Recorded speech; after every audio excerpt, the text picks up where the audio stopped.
Hey y'all, it's another morning to fish on the Tennessee River. It's the last day of July. It's 67 degrees. It was about the same yesterday morning, so it's gonna be nice for a little while.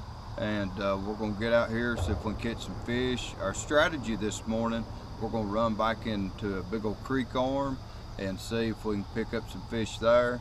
Now I know a lot of people says that when it gets hot, you have to go deep. And yes, the majority of the fish will be deep. But there's a certain percentage, some anglers say 50, some anglers say 30, that will stay back in these deep creek arms and different places that are shallow, that you can still visibly see the structure and the grass and the stuff like that you can catch the fish on. And one thing that we like to look for is, number one, it has to have grass if you're fishing shallow this time of year. And it has to be deep. It has to have deep pockets. The creek channel itself in the middle needs to be deep, and we look for those things to try to figure out where we want to fish next. And last time I stuck with only 2 baits in that video, but this time I'm gonna be a little more versatile about it and pick up some other baits and try some different things. And we might even go deep before it's over. We just see how our strategy plans out. There's a place up here, I've caught some fish before out deep on a rock pile, and I may get out there and try that before the day's over. And the sun ain't all the way up yet, so I'm gonna hit a close spot first and then I'm gonna ease on back. So stay tuned, see if we can catch some fish.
swim jig, catching the fish.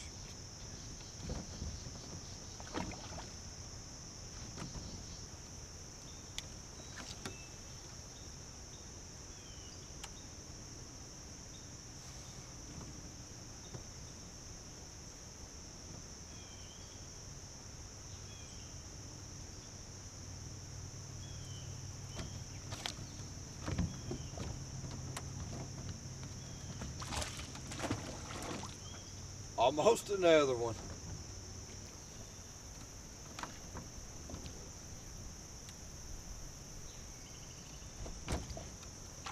I watched him eat it.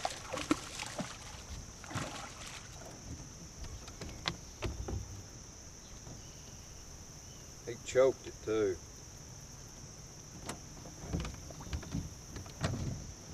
Just pitching this swim jig around this grass, and I'm ripping it through the grass and letting it fall. When that thing falls, that's when it gets bit.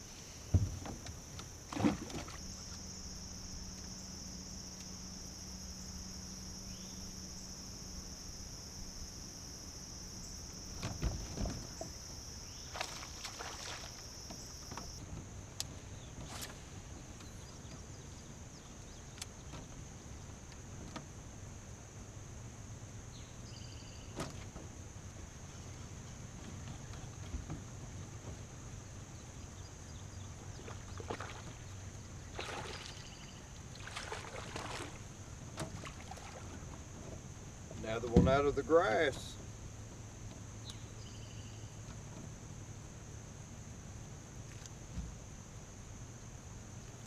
That grass ain't as good as it's been being. It's starting to die off. It's getting that brown look in it, but it's still holding some fish. I've seen some fry.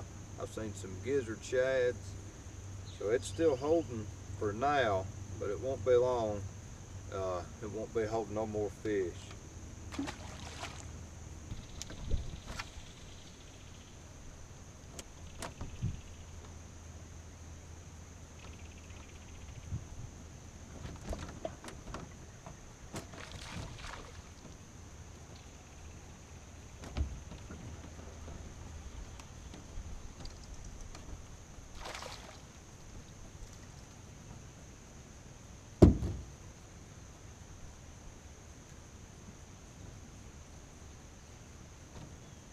Now the fish, this grass, it's just nearly all the way brown. But what they've done, they moved out of the grass and they moved onto this wood.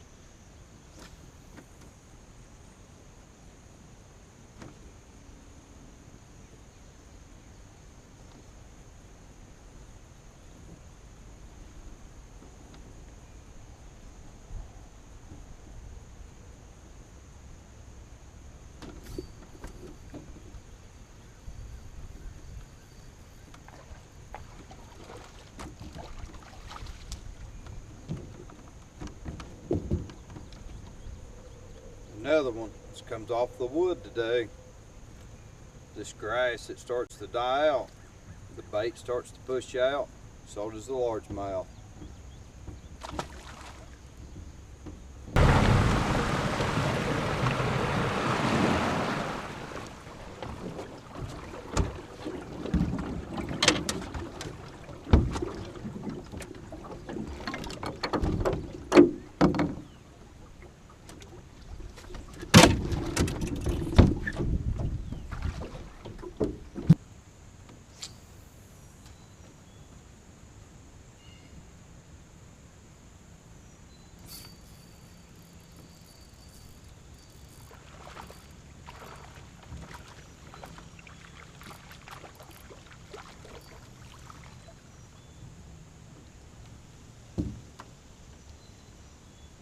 Got another one. Ain't no big ones back here today yet, but we've caught a few little ones.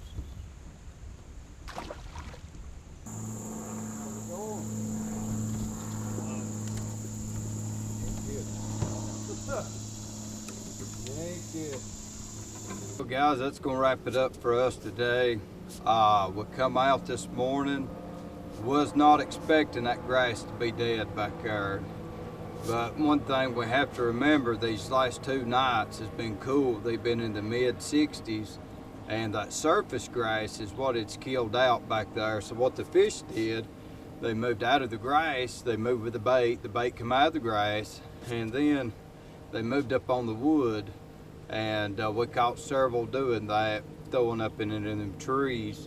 And also what I found was, I found some grass that was 3 to 4 foot under the water, and it was still green. Because the cool weather, it did not bother that a bit.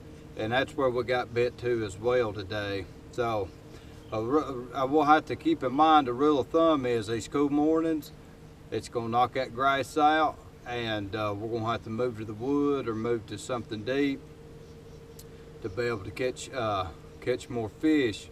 And there was a few times I was just out searching for the grass, and I could see it in the distance and stuff, and I'd take that chatterbait. Y'all see me catch a couple fish on it.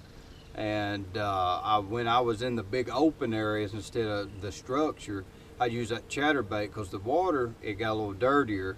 That grass died out, the oxygen come out of it, and it's just not filtering the water like it would if it was still green. So it was a little more dingier than I thought it would be this morning as well. So what it boils down to, we had to back up and punt, and we still come out, caught some fish, and we had a good time. So there's a few little tips that we need to keep in mind when we come out and we have these situations and we're watching the weather and we see what's coming up. But until next time, keep a bow in your pole.